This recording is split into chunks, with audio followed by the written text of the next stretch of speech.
movement as a Moor. Also as a Moor or a Muslim or a Mohammedan or a Moslem, Moslem. It says in Article 13, if any citizen of the United States shall accept, claim, receive, or retain any title of nobility or honor, or shall have without the consent of Congress accept and retain any present pension, office, emolument of any kind whatever from any emperor, king, prince, or foreign power, such person shall cease to be a citizen of the United States and shall be incapable of holding any office of trust or profit under them or either of them.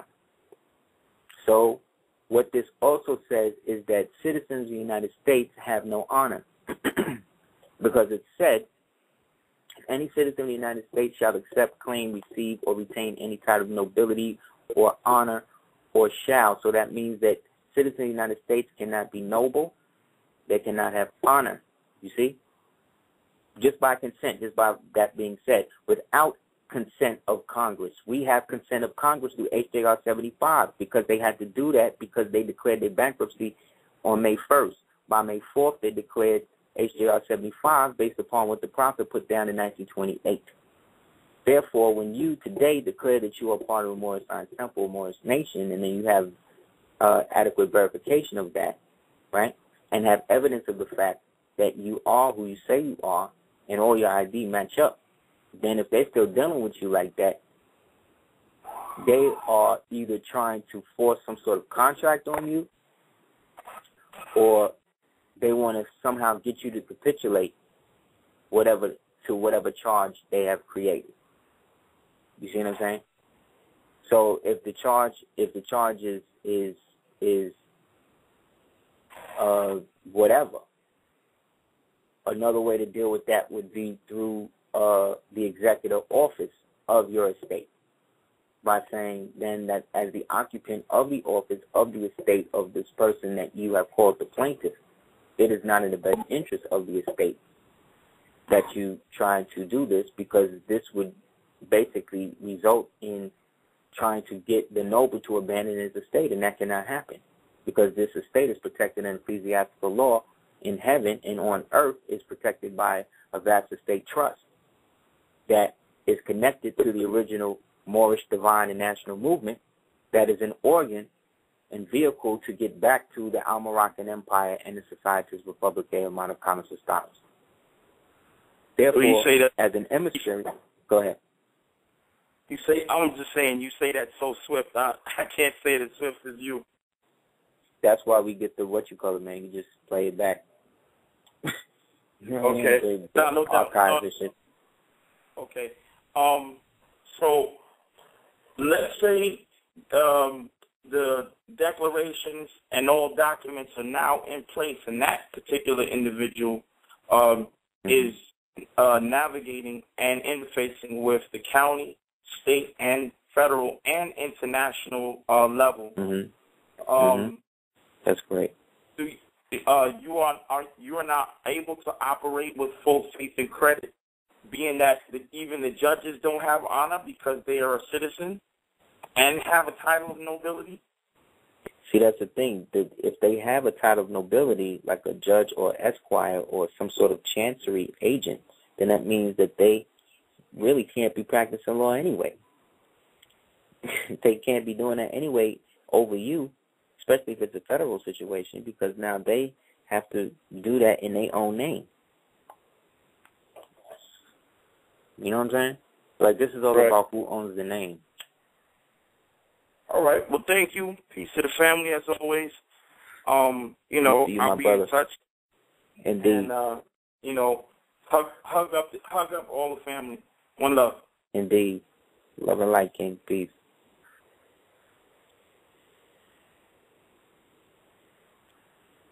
Yeah, 414, you're on Super Heru Radio. 414 on Super Heru Radio.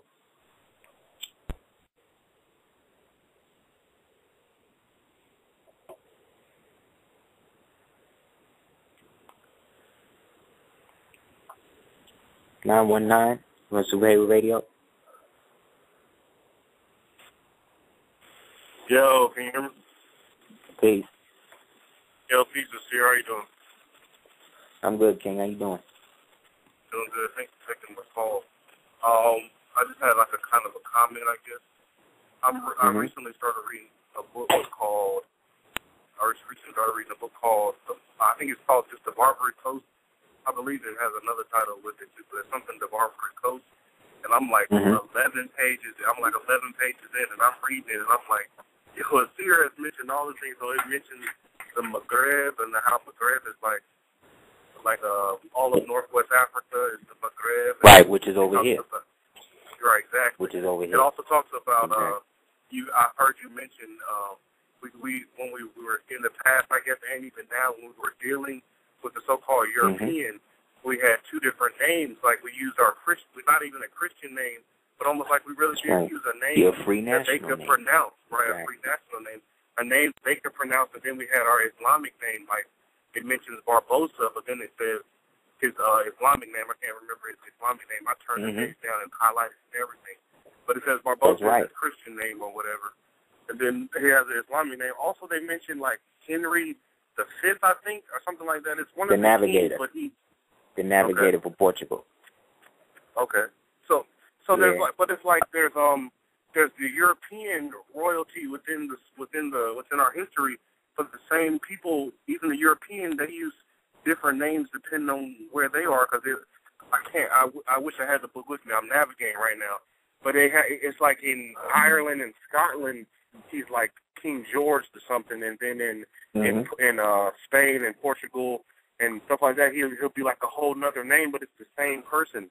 I wish I had a book. I can't remember, but I like when you talk about Moulay Suleiman in the European court was named Louis the 16th.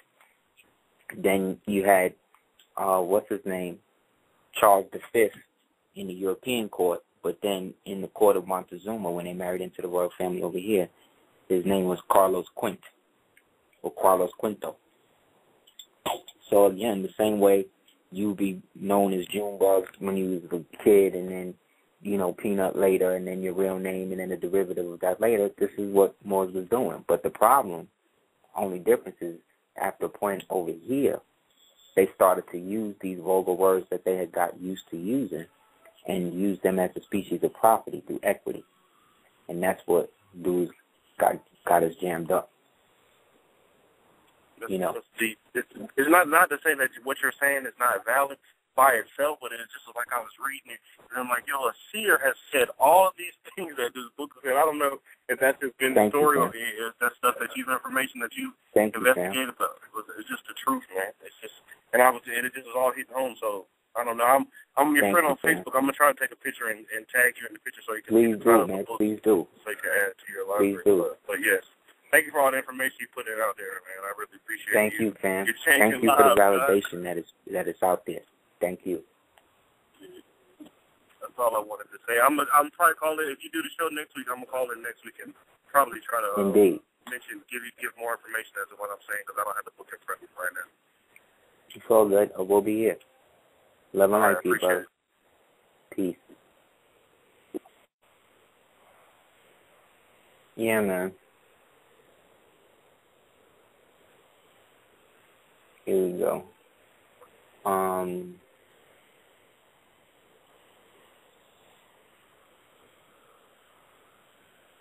No. 562. You on Super Heavy Radio? Peace. Peace. Peace, Queen. How you doing? Peace, King. How you doing? I'm well. How are you? Oh, wow. Just, still piecing it all together. I know, it's a lot of work, how intense it is, how we have to, dig up all the information that's been hidden from us. So, exactly. Even being in the temples, so much information is being hidden from us. So we got to really, just dig it up ourselves, really. That's right. That's right. So, yeah, I just wanted to ask you about, us as Moors and how we are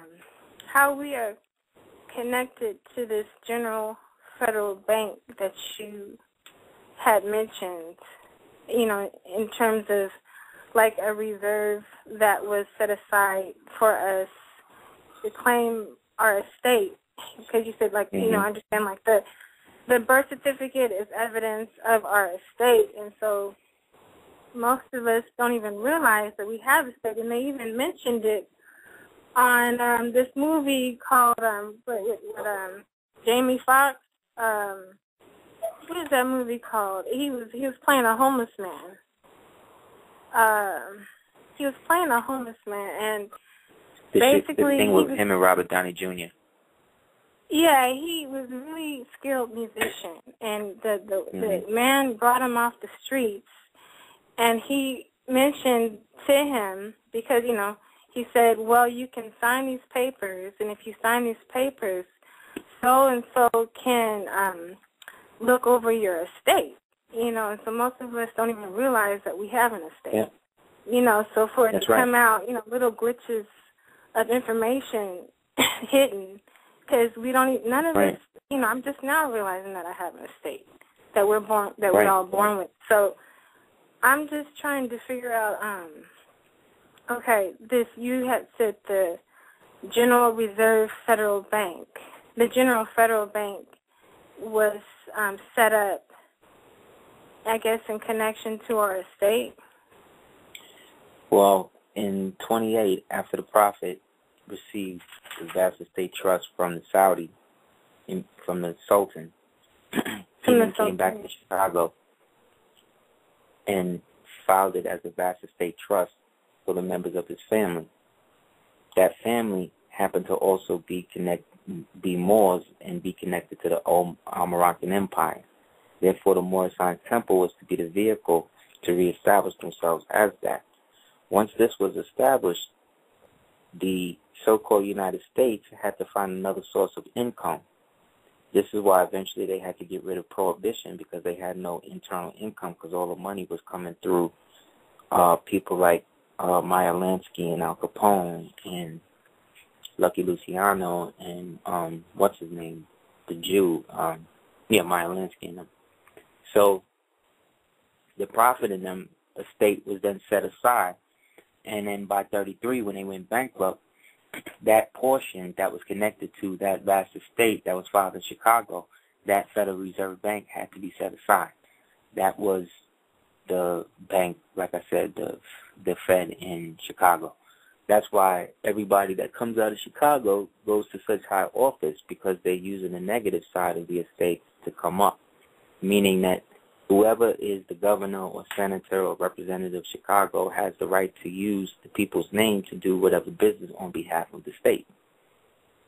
That estate, or those estates of these undeclared Moors who still have these estates, once they get locked up or killed or whatever, that gets retroactively put to whoever's the next in kin. But if that next in kin is under the jurisdiction of the United States, then that's just another estate that they get to go through in probate.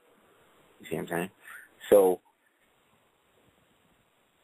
once one declares one nationality and then one does things in a certain manner, you have adequate representation to be able to access that through the proper channels to be able to enhance your personal estate on behalf of the vast estate, which is all an ecclesiastical trust governed by an ecclesiastical government, which is the Moorish Science Temple of America, in the name of the Prophet Noble Jew Ali, who is not only prophet but is also emperor, therefore us being subjects of being him in name. Therefore we can use his name, like I said, through ecclesiastical trust law to be able to protect whatever properties and living contents and not be impugned for that, because everything we are doing is to show that we are not under the jurisdiction of the United States.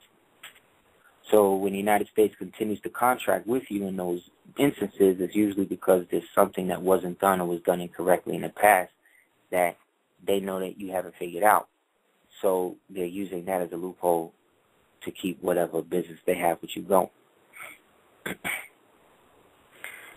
Okay, so are there sources of information where we can just read about that whole history